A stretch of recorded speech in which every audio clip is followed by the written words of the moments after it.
Hello and welcome to the Spiraling Higher podcast, hosted by me, Sam, mindset and manifestation coach. And me, Gina, your biz and mindset coach. We're here to support you on your spiritual journey by bringing you intimate and raw conversations about healing, manifestation, consciousness, and spirituality. We hope this podcast makes you feel less alone as you become aware of your patterns and limiting beliefs to up-level your life, manifest like a boss, and together, spiral higher.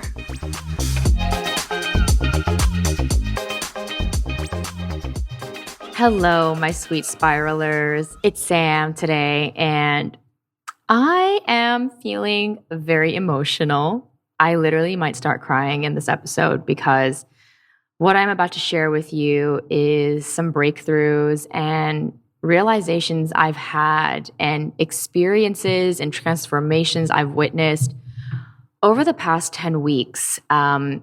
I host a program where we go deep into our subconscious, limiting beliefs, emotions, stories, narratives called Massive Manifestation. And we just finished. And there's something about endings that just bring you to your knees sometimes. And this experience with them has been nothing short of amazing. And I just felt really called to share it with you. Over a year ago now, knew that I wanted to create spaces where people could show up fully because the world isn't really a safe place to do that. You know, when we're kids, we have emotions, we have fears, and a lot of the people around us say, don't act like that. Don't say that. Don't be like that. And we don't know how to process any of that information. We just know that we're being punished and we know that we're being withdrawn from love. I mean, that's really what a timeout is, right? It's like, hey, I'm not going to show you love right now. Go in the corner and think about what you did. And so we suppress so much. And the most successful in terms of profits, you know, those industries in our society are the ones that are so good at helping us mask and suppress our true selves, the things that keep us distracted, right? The drugs and the food and all of these things that continue to keep us concealed from who we really are and keep us from being honest about what we think and what we feel.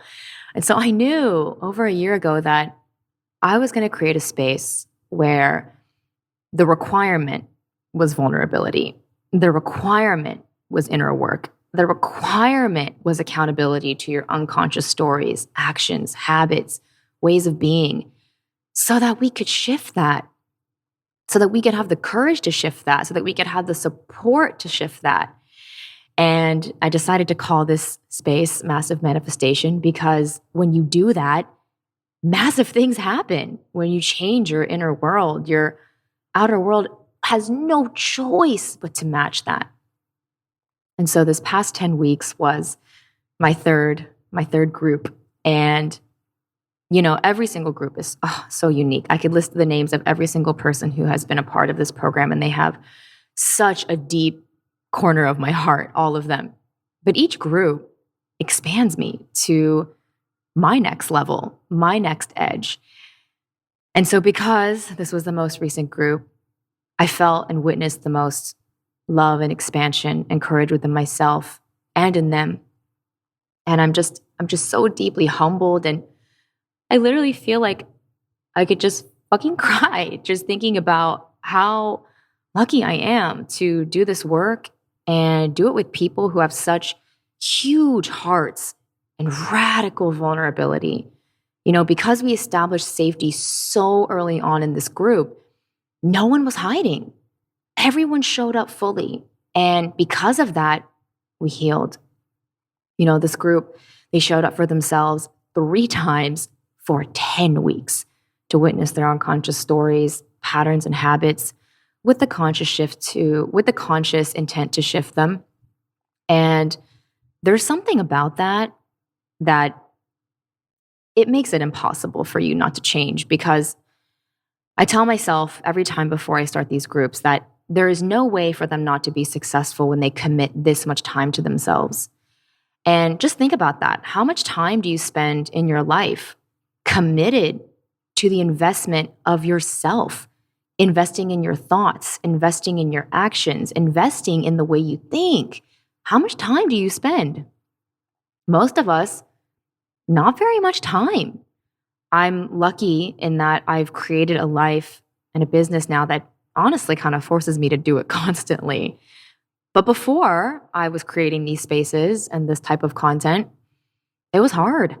I was bogged down. I was busy. I was doing all the things that the Matrix wanted me to do. And I didn't think about who I was being and what I was thinking and really even what I wanted. I was even too scared to claim what I wanted. And that was one of the things that came up in this program that, oh my God, if I say what I want, then I might not get it. Like, I don't even want to say it. And so that was one of the blocks we really moved through. But the thing that I wanted to talk about actually was how healing, either on your own or in a group, it's not all love and light and roses and butterflies. And maybe you already know that, but we had someone in the group this past week say, when I entered this container, like, I thought that I was really going to get my shit together. I really thought that I was going to, show up fully. And we were like, well, wait a second, you have. And she was like, no, I know, but I felt like I was just crying a lot. And I said, oh, babe, you know that when you signed up for this, right? That you signed up for your next level, okay? And what your next level requests and asks of you is that you drop everything that's keeping you from that level. Everything from level 3 is keeping you from level 4. And so on and so forth. And so if you don't let go of level 3 shit, can't move up. And so what you're feeling is all of that attachment, all of that fear, all of that identification with everything that you used to think. And what we go through in the program is really remodeling how we see ourselves in the world. And that is very scary. I just want to be transparent because I want you to think about if I were to tell you that you'd been believing a lie all this time. It wouldn't sit well, right? Like if I told you that your friend was actually lying to you behind your back, it's not like you'd think to yourself, oh, okay, well now I know, thanks.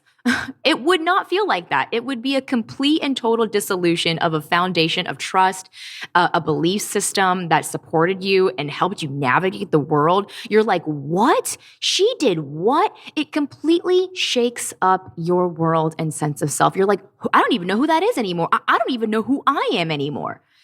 And that part of your life can feel pretty chaotic if you're not in a supportive group of people and in a community that has been there and knows how to hold space for that, because you will literally walk around thinking that you are fucking crazy.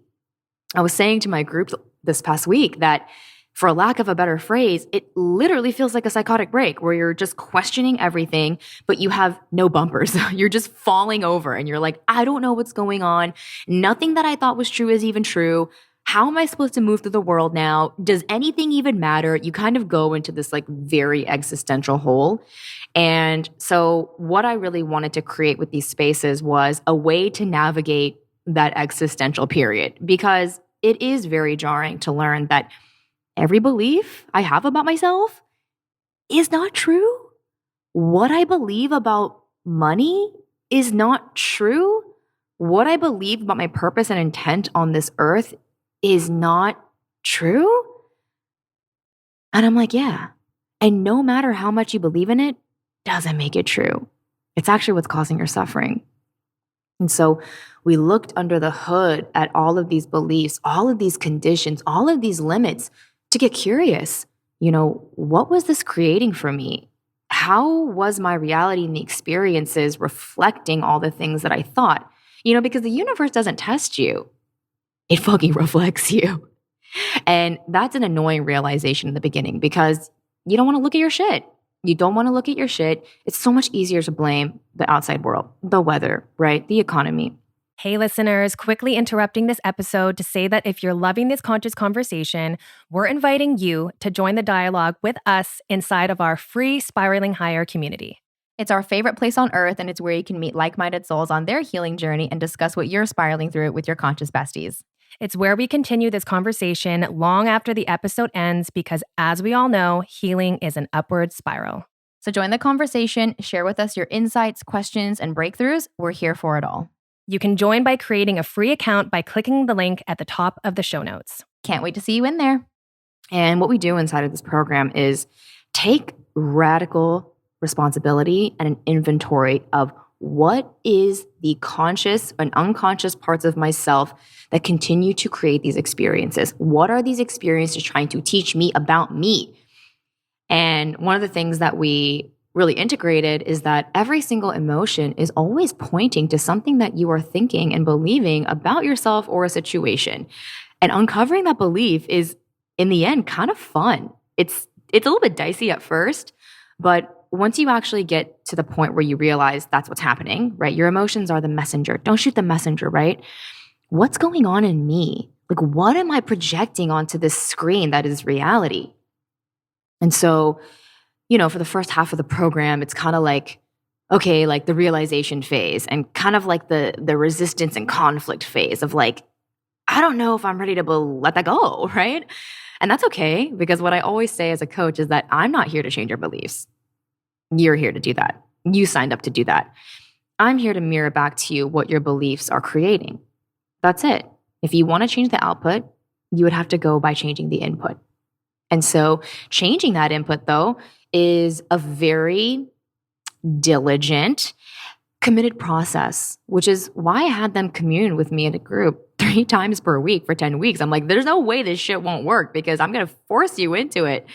And of course, they all signed up for it. And I know that they're all grateful for it. There's such an incredible group of souls. And when we heal, we open the floodgates to every emotion, right? We come to experience creativity and joy, but it also brings up shame. It brings up guilt. It brings up frustration because you can't have one without the other.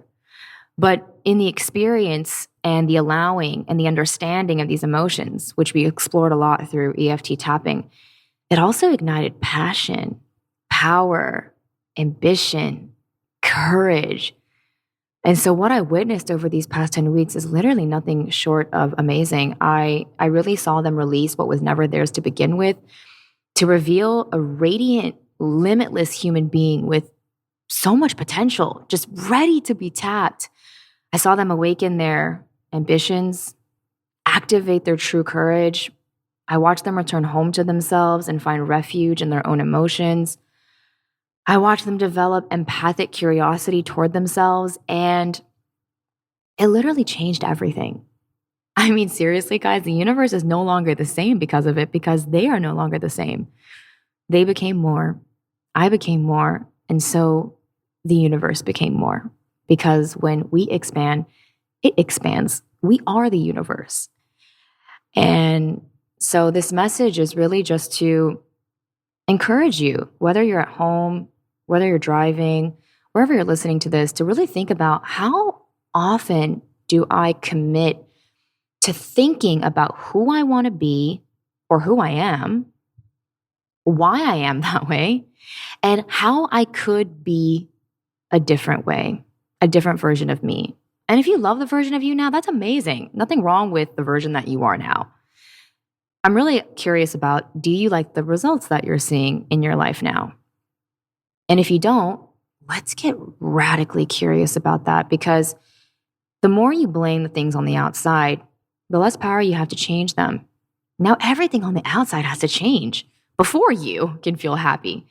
And what we really do, or what my work is really here to do, is reverse engineer that process. Give you your power back. It was always yours. You gave it away. Gave it away to your mom. You gave it away to your dad. You gave it away to your weather, your boss, your friend, your whoever. You gave it away to everyone that never deserved to have it in the first place. It was always yours. And so we can restore your power by getting curious and aware of your thoughts, your feelings, right? Everything has to do with thoughts and feelings. Everything. I know we throw those words around so often, like change your thoughts, like feel your feelings. But no, really, like, are you doing that? Are you? Because I wasn't 3-4 years ago. And it was rough, man, really making contact with those things. And I legitimately could not have done that without support, without my community. I would have just drowned on my own.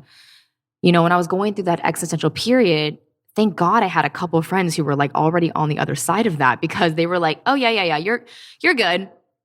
You're good. Like, I know what it feels like, but trust me, there is no contraction without expansion. And I had to trust for a little while that they weren't just shitting me, because I literally thought that I was losing my mind. And ironically, I was losing my mind so that I could make contact with my soul, my higher knowing, my spirit, what the universe knows, rather than what my program conditioned, limited, little, small mind knows. I threw it out. Or rather, I rebuilt it. I rebuilt my mind. And so what we did together over these past 10 weeks was cultivate it consciously. What do I want in there? What do I want to be in my little mind bank? What do I want to see projected into the reality? What rules do I want to create for myself? Because if I'm not creating my own rules, I'm kind of following somebody else's, right? Somebody else's script. And so I really just wanted to encourage you, as our beautiful listeners, to really think about the amount of time you commit, because listening to the podcast is a beautiful experience and it's a great starting place. But there's a difference between listening and learning and living. There's a space between those things. And so how can I commit some time and some energy into the active rewiring of what I think and believe about myself and the world? Can I find people that can reflect those beliefs back to me in a safe way? That's what I really want for all of you. And so I hope that you're already inside of our free community. God, it's so freaking incredible, the free community, because I actually saw someone post a question in there the other day, and the people who came to respond, the level of compassion and thoroughness and love in their response was it just blew me away. I just thought, wow, like, we've got some good ass people here. We've attracted some seriously conscious, loving souls. And so I hope you become a part of that. And if any of what I shared really resonated, and it sounds like an experience you'd like to go through, well, you are in luck, because I am rerunning Massive Manifestation again. And I actually thought this was going to be the last time, because I'm actually gearing up to work on some other projects and creations, because life is about creation. I want to create new things. And then I remembered, wait, every group is new. Every iteration is different. And every transformation is nuanced and complex. And I just couldn't keep myself from wanting to witness and help cultivate more of those. And so if you're interested in being a part of Massive Manifestation 4.0, you can go to the link in the show notes, or you can find me on Instagram, simplifying.sam. Click that link in the bio, and there should be a link there to sign up and join. And we have limited spots. And so if you have any questions, you can drop it to the community. You can send me a DM. But I already know, because the universe takes such good care of me, I already know that this is going to be an equally, if not more, we'll see, powerful group of people coming together to witness themselves and each other and heal. And the healing, that's what precedes the manifesting. We can't do the outer work of creating amazing physical things without doing the inner work, without looking at our shit, without looking at it without judgment. And so, once again, I'm surprised I didn't just burst into tears, because I have been, oh my God, I've just been walking around in like this blissful gratitude state where I just have these like little tears just like welling at the bottom of my eyes, thinking about how I just don't know how I was chosen to do this. I really don't. But I take the role seriously, and I take the role not lightly. And I'm excited. I'm excited for the transformations that I have yet to witness, because God, if they're anything like the ones that I've seen so far, I don't know. it'll just continue to blow my mind. And that's really what I'm doing here as a human is I just continue to blow my mind because my mind is so small. My mind is so limited. God, it lives in my freaking skull. Like it doesn't know everything. There's so much more beyond this human skull. And so I'm just constantly looking to expand past it and just see like, what else? What else is there? What else is over there? What else could I be? What else could I see? What else could I experience? What else could I do? And that is really my goal and intent, is to help you expand into more possibility thinking, for you to believe that there is so much more beyond what you believe is possible. Like you have no idea. You have no idea. And so this message was really an invitation for you to think about those possibilities, get excited about those possibilities, and hopefully begin to embody and act upon those possibilities. And so thank you so much for joining me today. I am so grateful for this platform and so grateful for this community of, like I said, conscious, loving people that we have attracted, because there is nothing like being amongst people who can mirror to you that love is here, possibilities are here, and limitation, it was only ever a lie. I love you, and I can't wait to talk to you in the next one. Thank you so much for listening to this honest conversation. We hope it brought you peace, clarity, and a little bit further along your spiritual journey. If you loved this episode, it would mean the world to us if you left us a 5-star rating and a review so we can bring you more conscious conversations, spiritual topics, and guests. And we lovingly invite you to join our free Spiraling Higher community by clicking the link in the show notes to continue this healing dialogue and share with us how this episode impacted you. Come on in, introduce yourself, and meet your conscious besties in a safe space for healing conversations between us and other like-minded people on their healing journey. Here's to Spiraling Higher.